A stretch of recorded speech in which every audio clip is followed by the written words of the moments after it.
رئیس المتغزلین حضرت جگر مراد آبادی بچپن ہی سے حسن پرست واقع ہوئے تھے۔ 8-9 سال کی عمر تھی جب اپنے چچا کے ایک کرایہ دار کی بیوی کا حسن ان کی آنکھوں میں سما گیا تھا۔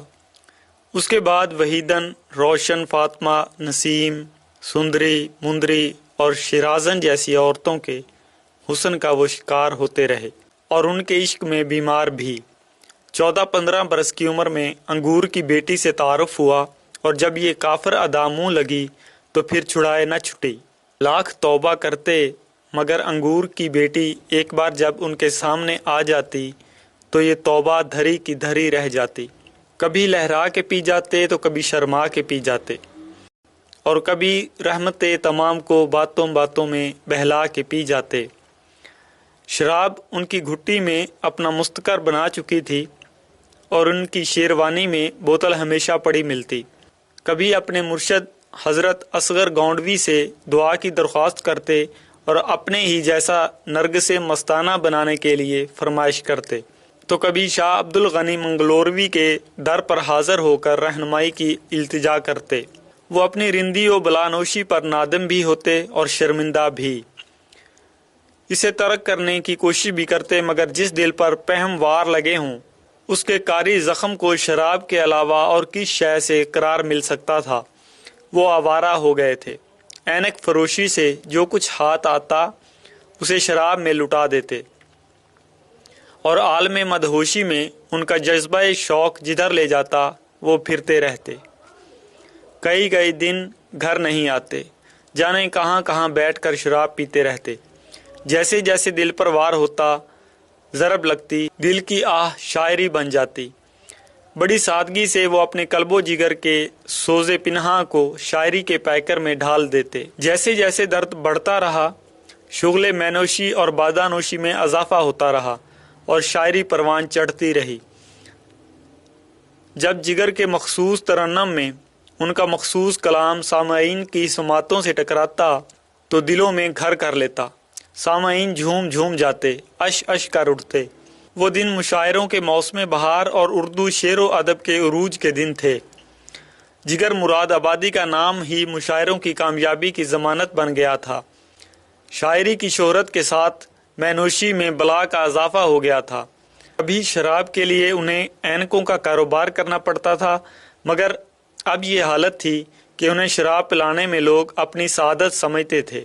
مشاعرہ، جگر اور شراب لازم و ملزوم بن گئے تھے۔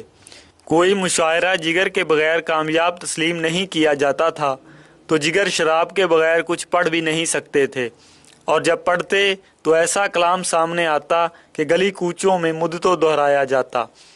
مقبولیت کا یہ عالم تھا کہ کوئی مذاق میں بھی کہہ دیتا، وہ دیکھو جگر صاحب آ رہے ہیں، تو بے شمار آنکھیں اس طرف اٹھ جاتی۔ جگر صاحب نے ہمیشہ شغل مینوشی کی اور صرف غزلیں کہیں۔ جن دنوں بھوپال ہاؤس میں جگر صاحب ٹھہرے ہوئے تھے، نعت کے مشہور شاعر اور زائر حرم کے خالق جناب حمید صدیقی بھی وہیں ٹھہرے ہوئے تھے اور جگر صاحب سے ملنے آیا کرتے تھے۔ ایک مرتبہ حمید صدیقی ان سے ملنے آئے۔ جگر عالم سرشاری میں لیٹے ہوئے کوئی غزل گنگنا رہے تھے۔ تپائی پر بوتل رکھی ہوئی تھی۔ جیسے ہی حمید صدیقی پر نظر پڑی وہ گھبرا گئے اور کہا، میں نے آپ کو منع کیا تھا کہ ایسے وقت میرے پاس نہ آیا کریں۔ انہوں نے کہا، حرج ہی کیا ہے، میں آپ کے اس شغل سے واقف بھی ہوں اور معترض بھی نہیں۔ جگر صاحب نے کہا، بات معترض ہونے کی نہیں ہے، اس عالم میں اگر میں آپ سے ناز سنوں تو کیسے سنوں، اور وہ آپ دیدہ ہو گئے۔ جگر جیسے شرابی شاعر کا یہ اعلیٰ شعور، اللہ اکبر۔ جگر نے کبھی نعت نہیں کہی، صرف غزلیں کہتے رہے اور دل کا غبار کاغذ پر انڈیلتے رہے۔ جگر صاحب نے پہلی نعت اجمیر کے مشاعرے کے لیے کہی۔ اس نعت کا عجیب و غریب شان نزول پاکستان کے مشہور و معروف تذکرہ و خاکہ نگار ڈاکٹر ساجد حمید نے کچھ اس طرح بیان کیا ہے۔ اجمیر میں نعتیہ مشاعرہ تھا۔ فہرست بنانے والوں کے سامنے یہ مشکل تھی کہ جگر صاحب کو اس مشاعرے میں کیسے بلایا جائے۔ وہ کھلے رند تھے اور نعتیہ مشاعرے میں ان کی شرکت ممکن ہی نہیں تھی۔ اگر فہرست میں ان کا نام نہ رکھا جائے تو پھر مشاعرہ ہی کیا ہوا۔ منتظمین کے درمیان سخت اختلاف پیدا ہو گیا تھا، کچھ اس کے حق میں تھے اور کچھ خلاف۔ दरअसल जिगर का मामला था ही बड़ा इख्तलाफी। बड़े बड़े शयूख और आरफ बिल्ला उसकी शराब नोशी के बावजूद उनसे मोहब्बत करते थे, उन्हें गुनाहगार समझते थे, लेकिन लायक इस्लाह शरीयत के सख्त पाबंद मौलवी हजरात भी उनसे नफरत करने के बजाय अफसोस करते थे कि हाय कैसा अच्छा आदमी किस बुराई का शिकार है। अवाम के लिए वो एक अच्छे शायर थे, लेकिन थे शराबी। तमाम रायतों के बावजूद मौलवी हजरात भी और शायद अवाम भी ये इजाज़त नहीं दे सकते थे कि वो नातिया मुशायरे में शरीक हों।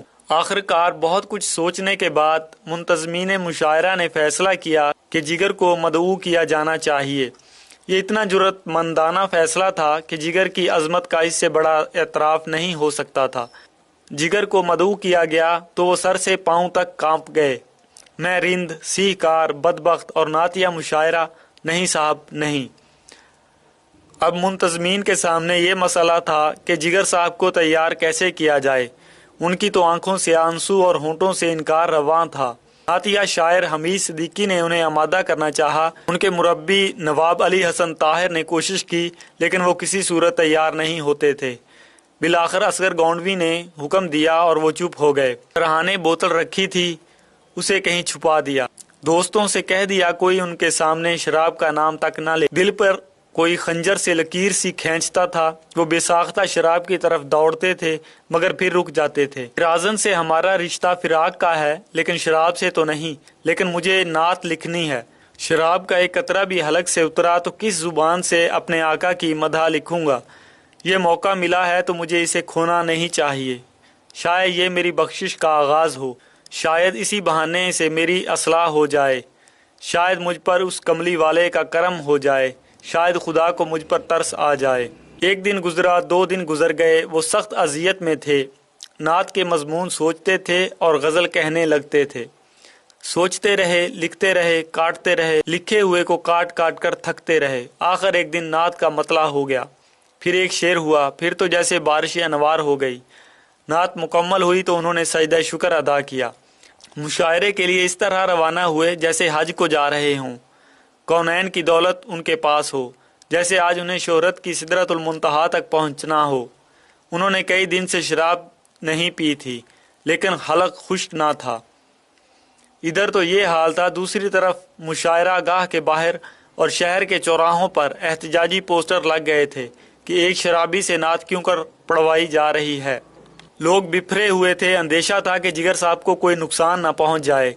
ये खतरा भी था कि लोग स्टेशन पर जमा होकर नारेबाजी न करें। इन हालात को देखते हुए मुंतज़मीन ने जिगर की आमद को खुफिया रखा था। वो कई दिन पहले अजमेर पहुंच चुके थे, जबकि लोग समझ रहे थे कि मुशायरे वाले दिन आएंगे। जिगर अपने खिलाफ होने वाली इन कार्रवाइयों को खुद देख रहे थे और मुस्कुरा रहे थे। कहाँ फिर ये मस्ती, कहाँ ऐसी हस्ती, जिगर की जिगर तक ही में खारियाँ हैं। आखिर मुशायरे की रात आ गई। जिगर को बड़ी हिफाजत के साथ मुशायरे में पहुंचा दिया गया। रईसुल मुतगज़्ज़लीन हज़रत जिगर मुराद आबादी। इस ऐलान के साथ ही एक शोर बुलंद हुआ। जिगर ने बड़े तहम्मुल के साथ मजमा की तरफ देखा और कहा, आप लोग मुझे हूट कर रहे हैं या नाते रसूल पाक को पढ़ने की सादत मुझे मिलने वाली है और आप सुनने की सादत से महरूम होना चाहते हैं।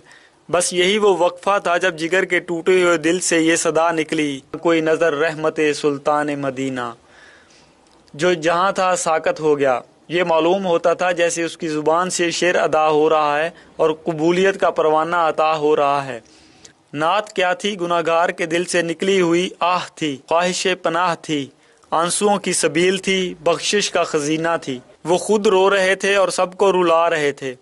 दिल नरम हो गए, इख्तलाफ खत्म हो गए। रहमत आलम का कसीदा था, भला गुस्से की खेती क्यों कर हरी रहती। ये नात इस शख्स ने कही नहीं है, इससे कहलवाई गई है। मुशायरे के बाद सबकी जुबान पर यही बात थी। इस नात के बाकी अशार ये हैं। मान नज़र तंगो फरावानी जलवा, ए तलत हक तलत सुल्तान मदीना, ए खाक मदीना तेरी गलियों के तसद्दुक, खुल्द है तू जन्नत सुल्तान मदीना। इस तरह के हर सांस हो मसरूफ़ इबादत, देखूं मैं दरे दौलत सुल्तान मदीना। एक नंगे गमे इश्क भी है मुंतज़रे दीद, सदके तेरे ए सूरत सुल्तान मदीना। کونین کا غم یاد خدا اور شفاعت، دولت ہے یہی دولت سلطان مدینہ، ظاہر میں غریب الغربا پھر بھی یہ عالم، شاہوں سے سوا سطوت سلطان مدینہ، اس امت آسی سے نہ منہ پھیر خدایا، نازک ہے بہت غیرت سلطان مدینہ، کچھ ہم کو نہیں کام جگر اور کسی سے، کافی ہے بس ایک نسبت سلطان مدینہ۔